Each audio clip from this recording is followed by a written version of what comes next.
हे साधक वृंद, हे भक्तगण, आप सब लोगों के सामने मैं भगवद गीता के 18 अध्यायों में से एक 12वें अध्याय के भक्ति योग की चर्चा करूंगा।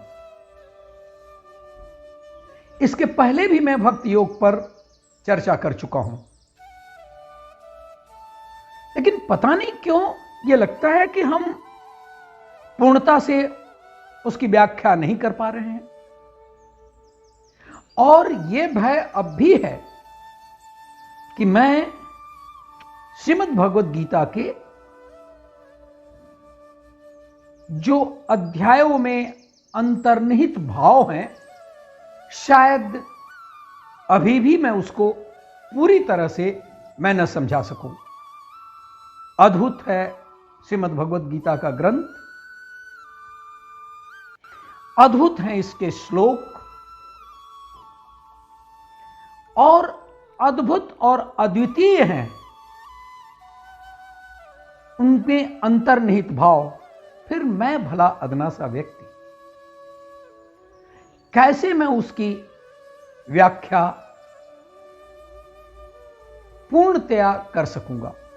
फिर भी एक प्रयास है, और आगे भी प्रयास होता रहेगा।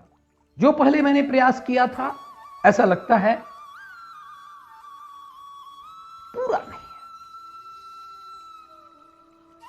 फिर आज एक बार और चर्चा कर रहा हूं, 3 खंडों में करूंगा भक्ति योग के बारे में। कुल इसमें 20 श्लोक हैं, और भगवान कृष्ण से अर्जुन ये पूछता है कि भक्त जो लोग करते हैं वे श्रेष्ठ हैं या ज्ञान योग में रहने वाले लोग श्रेष्ठ हैं। इसी प्रश्न का उत्तर भगवान देते हैं। एक बार केवल अर्जुन इस बात को पूछता है, फिर भगवान कहते हैं कि अब तुम्हें मौका नहीं दिया जाएगा, और भगवान कृष्ण शेष 19 श्लोकों में वो इसी की वार्ता करते हैं। लेकिन मैं आपको बता दूं,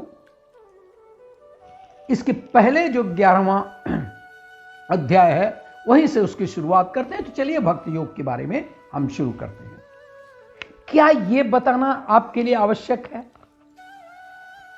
ईश्वर सर्वत्र है? ईश्वर हमारे भीतर और हमारे चारों ओर निवास करता है, और ये जिस क्षण यह चेतनता, यह दैवीय प्रेम अनुभव कर लिया जाता है, उसी क्षण से वह व्यक्ति किसी अन्य वस्तु की चाहत ही नहीं करता।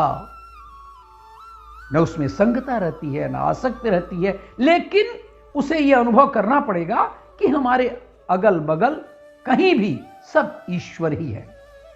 तब वह ईश्वर प्रेम का सच्चा अर्थ समझ जाता है। भक्ति योग प्रेम की उच्च पराकाष्ठा है। ईश्वर के प्रति अत्यधिक प्रेम ही भक्ति है। जब व्यक्ति संसार के भौतिक पदार्थों से मोह त्याग कर अनन्य भाव से ईश्वर की उपासना करता है, तो वह भक्ति कहलाती है। आप लोग सब लोग सुने होंगे कि भक्ति 9 प्रकार की होती है, जिसे नवधा भक्ति कहते हैं। नवधा भक्ति योग का बड़ा महत्वपूर्ण पक्ष है। 9 प्रकार से भगवान की भक्ति की जाती है। भागवत पुराण में कहा भी गया है, श्रवणम कीर्तनम विष्णु स्मरणम पाद सेवनम अर्चनम वंदनम दास्य साख्यम आत्मनिवेदनम। यह है नवधा भक्ति। ये ऊपर 9 हमने श्रीमद् भागवत श्लोक के जो पुराण है उसके श्लोक को मैंने वर्णन किया। मतलब इसका यह है कि श्रवण के माध्यम से, कीर्तन के माध्यम से, स्मरण के माध्यम से, पाद सेवन के माध्यम से, अर्चना के माध्यम से, या उनका दासत्व भाव से, या सखा के भाव से, अथवा आत्मनिवेदन के भाव से यदि ईश्वर की आराधना करता है तो वह नवधा भक्त कहलाता है। भक्त की चर्चा, एक बार एक भक्त की चर्चा करूं। आप जानते हैं कि नारद बहुत बड़े भक्त भगवान विष्णु के, भगवान नारायण के। आप तो ये जानते ही हैं कि नारद जी जहां भी हैं, आप लोग भी मनोविनोद में कहते हैं कि नारायण नारायण। तो नारद जी हमेशा पूरी पृथ्वी की परिक्रमा या पूरे लोकों की परिक्रमा करते थे, लेकिन नारायण नारायण सदा जपते रहते थे। एक बार नारद जी भगवान विष्णु के पास गए, बोले, हे नारायण, इस पूरे संसार में आपका सबसे बड़ा भक्त कौन है? कौन सा भक्त है जो आपको सबसे ज्यादा प्रिय है? स्वाभाविक है कि सवाल पूछकर नारद जवाब में अपना नाम सुनना चाह रहे होंगे, लेकिन उन्हें आश्चर्य हुआ जब नारायण ने कहा, वो फला गांव में एक किसान रहता है, वो मेरा सबसे प्रिय भक्त है। हैरान नारद। ईर्ष्या और प्रतिद्वंदिता नारद में भी। किसान के घर पहुंच गए। उन्होंने देखा कि किसान ने सुबह उठकर ईश्वर को याद किया, फिर वो काम पर चला गया और दिन भर काम करता रहा अपना। आया जब शाम को घर, तो सोते समय एक बार फिर उसने ईश्वर को याद कर लिया। वापस जब आए नारद, तो नारायण से कहा, प्रभु, अरे मैं गया था, मिला था उससे, उस किसान से जिसकी आप बात कर रहे थे, सिर्फ 2 बार। और वो आपका कैसे 2 बार आपका नाम लिया और प्रिय इतना कैसे हो गया? वो आपका इतना भक्त कैसे हो गया? नारायण थोड़ा चुप रहे, फिर वो बोले। एक तेल का मटका नारद के सिर पर रख दिया और कहा, नारद, तुम धरती का चक्कर काटने के लिए तुम तैयार हो जाओ और धरती का चक्कर काट आओ, एक परिक्रमा कराओ। लेकिन शर्त यह रहेगी, एक भी बूंद तेल का धरती पर नहीं गिरना चाहिए। बहुत छोटी सी शर्त थी। नारद जैसा देवता, जो भगवान विष्णु का वो भक्त बनने का के पूरी क्षमता रखता था, धरती का चक्कर लगाने लगे। तो दिन भर धरती का चक्कर लगाते रहे। शाम को नारायण के पास आए और बोले, मैंने देखिए प्रभु, एक भी बूंद नीचे नहीं गिराई। नारायण ने पूछा, और मेरा नाम कितनी बार लिया? नारद बोले, अरे नाम कहां से लेता? काम आपका था उसे और सन्नद्धता से करना था। मेरा तो ध्यान आपके उस आदेश पर था, फिर नाम कैसे लेता? नारायण बोले, किसान को भी मैंने यही काम दिया है, एक निश्चित कर्म दिया है, इसलिए उसका समर्पण ही मेरी पूजा है, उसका कर्म ही मेरी पूजा है। वो दिन भर अपना काम करता है, लेकिन सुबह और शाम मेरा स्मरण करता है। इसीलिए नारद, मैं उसको याद करता हूं और उसे मानता हूं कि वह श्रेष्ठ भक्त है। साधकों, मैं आपसे साझा कर लूं। महाभारत में लगभग 1,10,000 श्लोक है, उससे भी अधिक। श्रीमद् भगवत गीता में भी 18 अध्याय हैं और उसमें 700 श्लोक हैं, और भगवत गीता महाभारत के 18 अध्यायों में से भीष्म पर्व का एक हिस्सा है। और गीता में भी 18 अध्याय और महाभारत में भी 18 अध्याय, और महाभारत के भीष्म पर्व के पूरा नहीं 23वें श्लोक से 40वें श्लोक तक के अध्यायों में गीता के 18 अध्याय लिया गया है। आपको ज्ञात हो कि श्रीमद् भगवत गीता में वेदों और उपनिषदों का निचोड़ है। पहले अध्याय में कुल श्लोकों की संख्या 47 है। इस पहले अध्याय का नाम अर्जुन विषाद योग है। जब शौर्य और धैर्य, साहस और बल, इन चारों गुणों से युक्त अर्जुन पर बुद्धि का प्रभाव बढ़ा और उसने युद्ध भूमि में हथियार डाल दिए, तब उनके क्षत्रिय धर्म का स्थान कायरता ने ले लिया। तब कृष्ण ने तर्क से, बुद्धि से, ज्ञान से, कर्म की चर्चा से उनके स्वभाव में, उनके जीवन की स्थिति से उस सर्वोपरि परम सत्तावान ब्रह्म के साक्षात दर्शन से अर्जुन को वापस प्रेरित किया। इस अध्याय में इसी तत्व चर्चा का परिचय दिया गया है। श्लोकों की संख्या 72 है और इस अध्याय का नाम सांख्य योग या ज्ञान योग है। इसमें जीवन की दो प्राचीनतम सम्मानित परंपराओं का तर्कों द्वारा वर्णन आया है। अर्जुन को उस युद्ध से पलायन करने की इच्छा को देखते हुए भगवान कृष्ण ने उनका ध्यान दिलाया है कि इस प्रकार नपुंसकता और हृदय की क्षुद्र दुर्बलता को अर्जुन जैसे वीर के लिए शोभा नहीं देता। उन्होंने बताया कि जीना और मरना, जन्म लेना और मरना, विषयों का आना और जाना, सुख और दुख का अनुभव करना, ये तो संसार में होते ही हैं अर्जुन। तीसरे अध्याय जो हम कर्म योग कहते हैं उसमें कुल श्लोकों की संख्या 43 है और इस अध्याय में अर्जुन ने इस विषय में और गहरा उतरने के लिए स्पष्ट रूप से किया ज्ञान योग और उसके बाद से उनके विषाद योग। इन दोनों मार्गों में किसे अच्छा समझते हैं और क्यों नहीं यह निश्चित बताते हैं कि वे इन दोनों में से किसे अपनाएं। इस पर कृष्ण ने स्पष्ट उत्तर दिया कि लोक में दो निष्ठाएं हैं, जो दो जीवन दृष्टियां हैं, जो जीवन दर्शन है।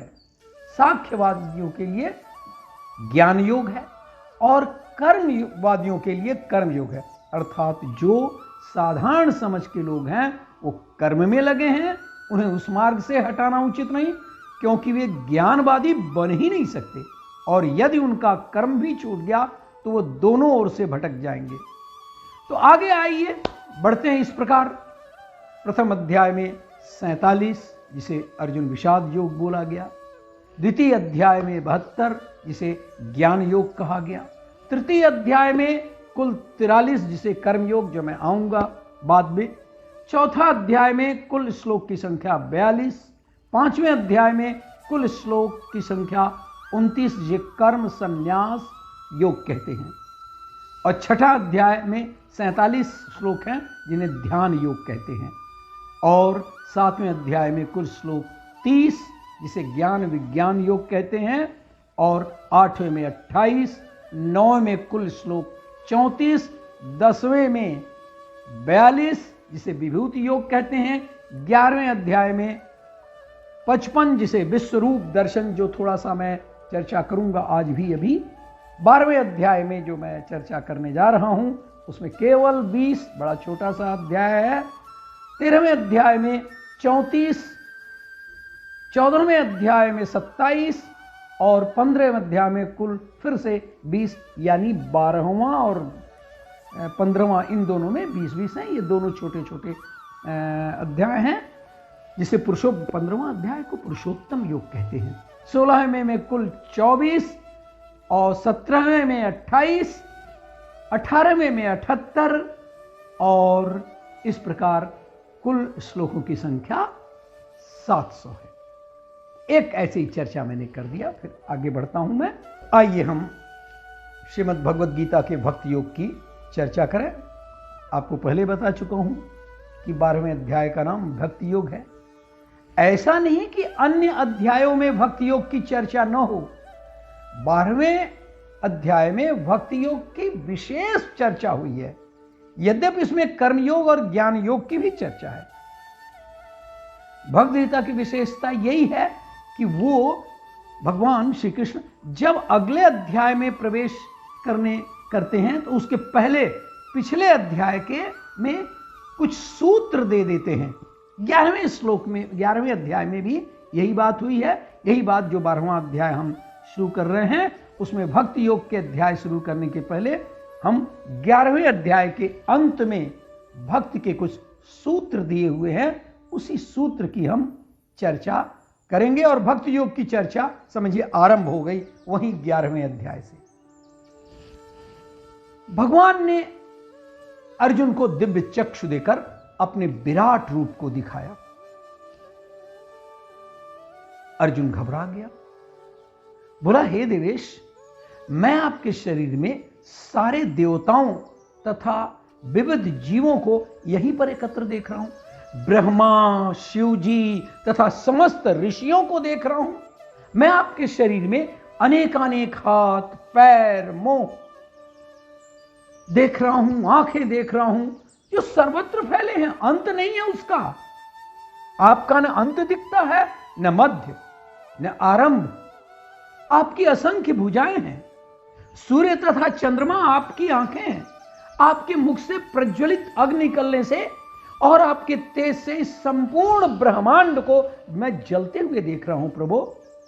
यद्यपि आप एक हैं, किंतु आप आकाश तथा तारे, सभी लोगों एवं उनके बीच के समस्त आकाश में व्याप्त है। हे महापुरुष, हे भगवान,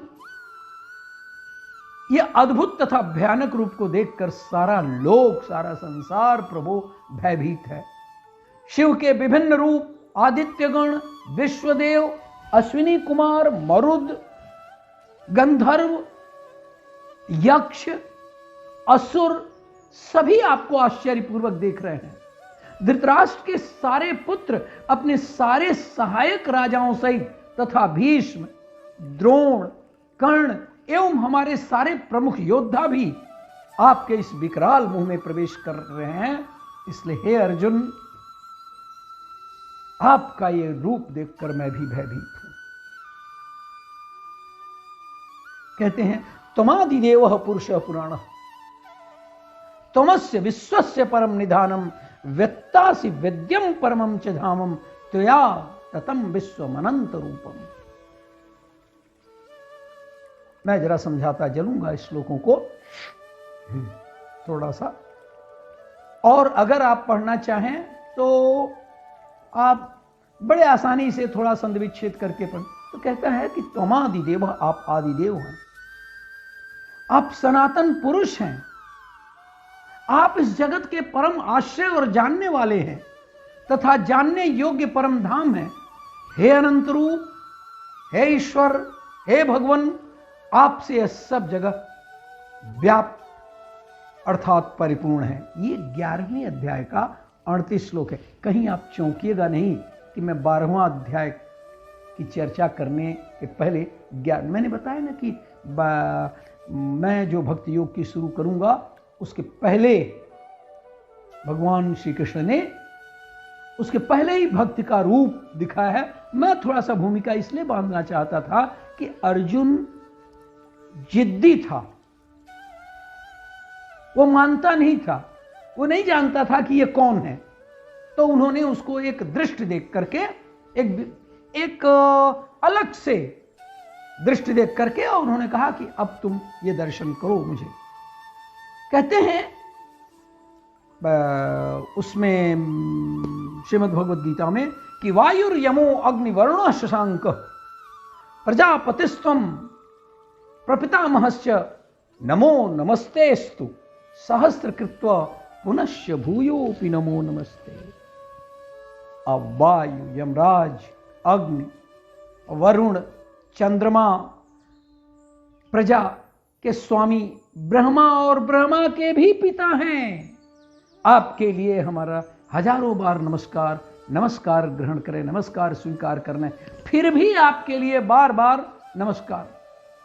आपके इस प्रभाव को न जानते हुए मैंने क्या भूलें की, क्या गलतियां की, क्या अपराध किया प्रभु।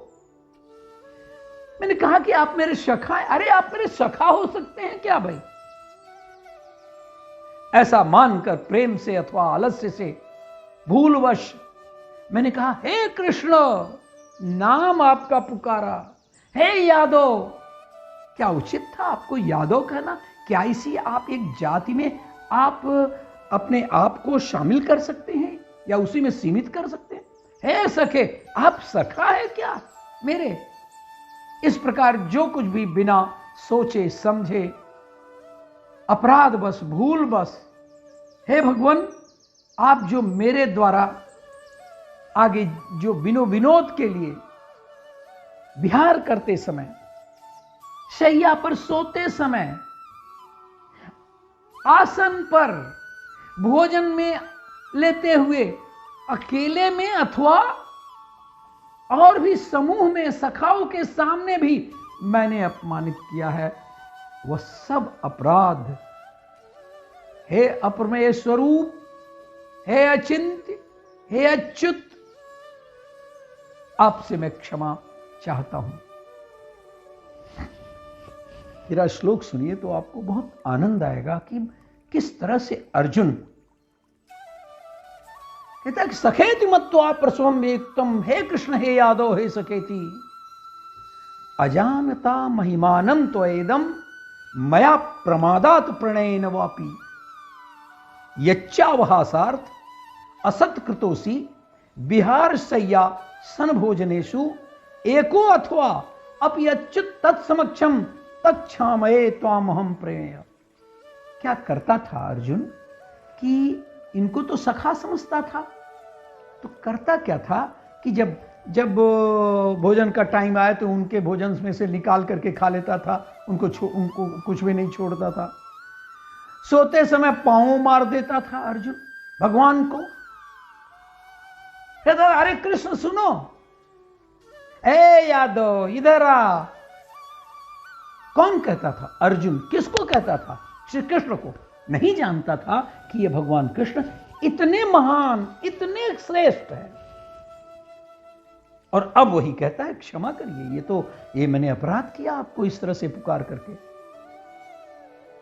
कहता कि पितासि लोकस्य चराचरस्य त्वमस्य पूज्यस्य गुरु गरीयान न त्वसमो अप्यधिक कृतोयम लोकत्रये अपि अप्रतम प्रभाव। अरे आप इस चराचर जगत के पिता हैं, सबसे बड़े गुरु हैं, सबसे चराचर जगत के पिता भी हैं, अत्यंत पूजनीय हैं, हे अनुपम प्रभाव वाले। तीनों लोकों में आपके समान भी कोई दूसरा नहीं, और समान क्या, फिर कैसे कोई आपसे बड़ा हो सकता है, श्रेष्ठ हो सकता है। तस्मात् प्रणभ्य प्राणिधाय कायम। इसलिए हे प्रभु, मैं जमीन पर लेट करके साष्टांग प्रणाम करता हूं। प्रसादये त्वामहमीश मीड्यम, हमें क्षमा करिए, हमारी रक्षा करिए। अरे पितेव पुत्रस्य सखेव सख्यो प्रियः प्रियाया हर्षि देव सोढ़म। हे प्रभु, मैं भली बात शरीर को भली बात आपके चरणों में निवेदित करके, प्रणाम करके, साष्टांग करके, आप स्तुति करने योग्य हैं, मेरे सखा योग्य नहीं है। ईश्वर को प्रसन्न होने के लिए मैं प्रार्थना करता हूं, हे देव, पिता जैसे पुत्र के लिए, सखा जैसे सखा के लिए, और पति जैसे प्रियतमा पत्नी के सारे अपराध सहन कर देते हैं ये लोग, वैसे आप भी मेरे अपराध सहन करिए। ये था 11वां अध्याय का 44वां श्लोक। आगे कहते हैं, अदृष्ट पूर्वम हृष्टोष्म दृष्टवा, अदृष्ट पूर्वम हृष्टोष्म दृष्टवा भयन च प्रभवितम मनो में तदेव में दर्शय देव रूपम प्रसीद देवेश जगन निवास। पहले नहीं देखा था आपको, और इस आश्चर्य रूप को देखकर मैं हर्षित हो रहा हूं, बहुत प्रसन्न होता हूं, लेकिन मेरा मन भय से कांप भी रहा है। खुश इसलिए हो रहा हूं, पहले नहीं देखा था, वो अद्भुत रूप आपका दे रहा हूं, लेकिन प्रभु मैं भय से कांप रहा हूं, व्याकुल हो रहा हूं, इसलिए आप उस अपने उस रूप को, जो विष्णु रूप है, चतुर्भुज रूप है, उसे ही मुझे दिखलाइए। हे देवेश, हे जगन्निवास, आप प्रसन्न होइए। कौन सा रूप? याद भी दिला देता है, किरीटिनम गदिनम चक्रहस्तम इच्छामि त्वाम द्रष्टुम अहम तथैव तेनैव रूपेण चतुर्भुजेन सहस्रबाहो भौमिष्यमूर्ति। अरे वैसा ही आपका मुकुट रूप, वैसे ही हाथों में गदा चक्र लिए हुए आपको देखना चाहता हूं, इसलिए हे विश्वरूप, हे सहस्रबाहो, आप उसी चतुर्भुज रूप में प्रकट कीजिए। भगवान ने कहा, अर्जुन, तुमसे पहले मेरे इस विश्व रूप को अब तक किसी ने नहीं देखा।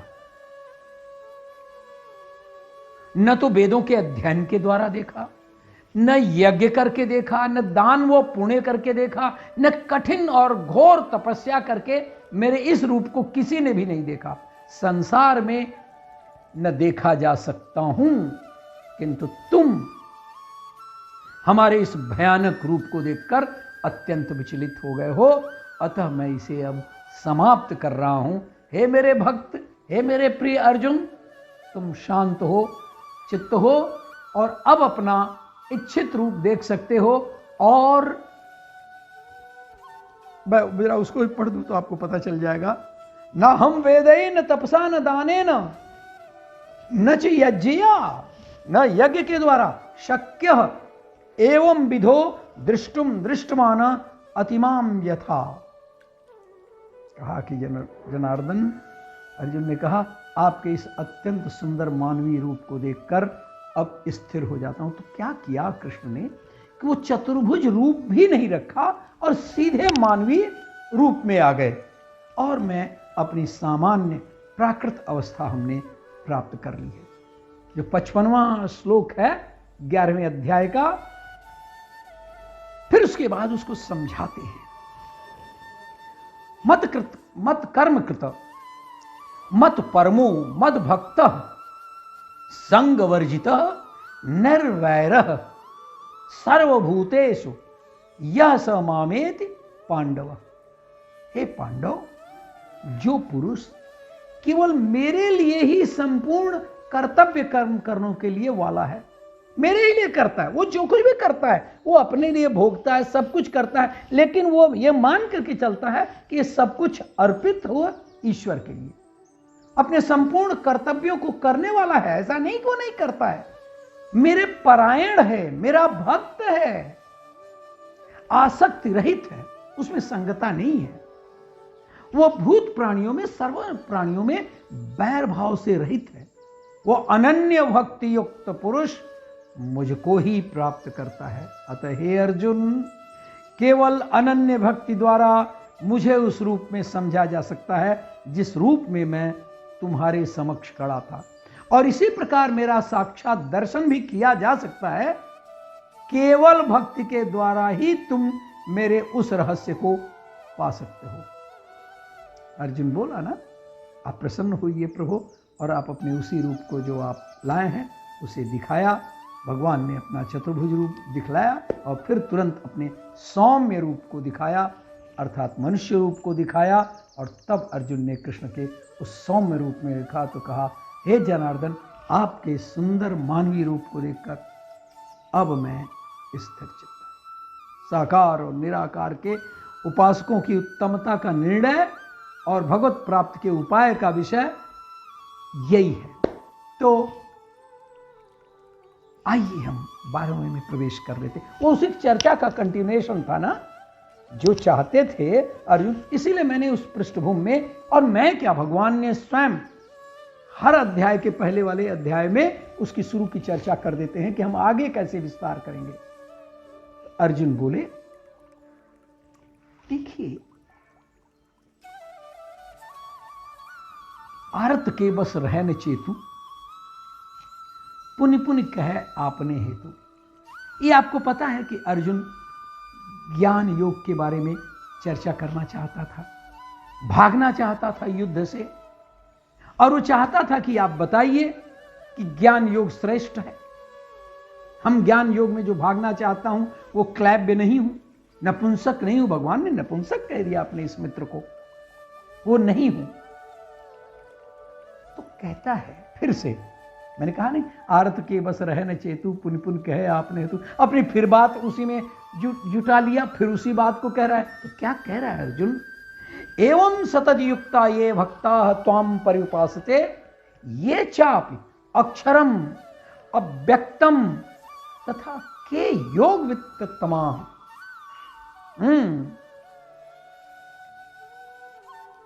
अर्जुन अब फिर से तुलना करने लगा।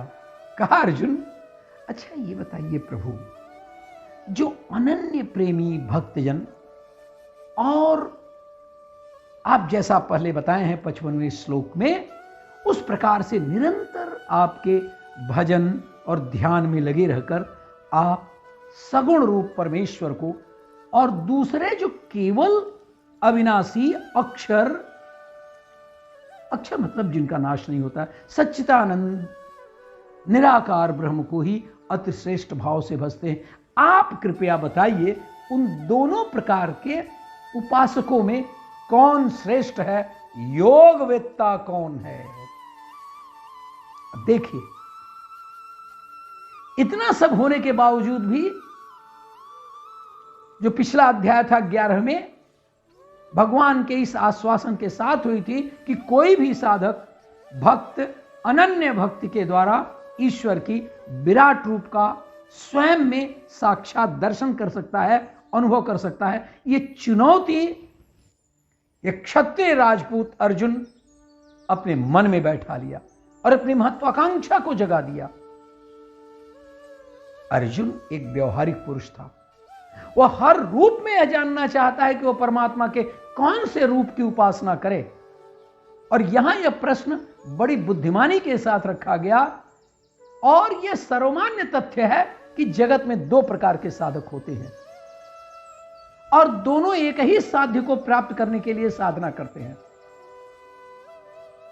कोई साधक परमात्मा के सगुण साकार रूप की आराधना करता है या उपासना करता है, और जबकि अन्य साधक निर्गुण निराकार अव्यक्त का ध्यान करते हैं। दोनों ही साधक निष्ठावान हैं और अपने अपने मार्ग पर प्रगति की ओर अग्रसर होते हैं। परंतु प्रश्न यह है कि इन दोनों में अर्जुन पूछता है, उत्तम योग वित्त या योग निष्ठ या श्रेष्ठ निष्ठ कौन सा है? अब मैं आपको बताऊं कि इसमें अर्जुन की भी गलती नहीं है। जब विद्यार्थी अवस्था में अर्जुन कृपाचार्य या द्रोणाचार्य के सेमिनरी में गुरुकुल में गया था, तो उसमें बताया गया था कि परमात्मा अव्यक्त है, सर्वव्यापी है। परंतु इसके पहले वाले अध्याय 11 में ही उसने स्वयं ईश्वर के विराट रूप का भी धारण कर, एक तो वह सर्वव्यापी है, अव्यक्त है, अक्षर है, और दूसरा इसके पहले 11वें अध्याय में जैसा बताया है वहां पर उस विश्वरूप का उसने दर्शन किया। यह उसका व्यक्तिगत अनुभव था। तो स्वाभाविक था कि आध्यात्मिक विकास के लिए मार्गदर्शन का इच्छुक अर्जुन एक उचित प्रश्न पूछता है, गलत क्या करता है? विद्यार्थी काल में कृपाचार्य द्रोणाचार्य जैसे लोग या व्यक्त और निर्गुण भगवान की बात करते हैं। इधर उसने देख लिया था 11वें में उनके स्वरूप को, तो वो पूछेगा ही ना। तो पूछता है कि इन दो उपासकों में कौन साधक अधिक श्रेष्ठ है? क्या मूर्ति पूजा के द्वारा ईश्वर का ध्यान और साक्षात्कार किया जा सकता है? क्या कोई भी एक प्रतीक परमात्मा का सूचक हो सकता है? क्या एक तरंग समुद्र का रूप को प्रतिनिधि हो सकता है? क्या इस तरह का प्रश्न अर्जुन ने पहले श्री कृष्ण से किया। बिल्कुल सही उसका प्रश्न था। सचमुच में अर्जुन यह निश्चित कर लेना चाहता है कौन सी विधि सुगम और इन दोनों श्रेणियों में कौन सा सर्वाधिक पूर्ण है।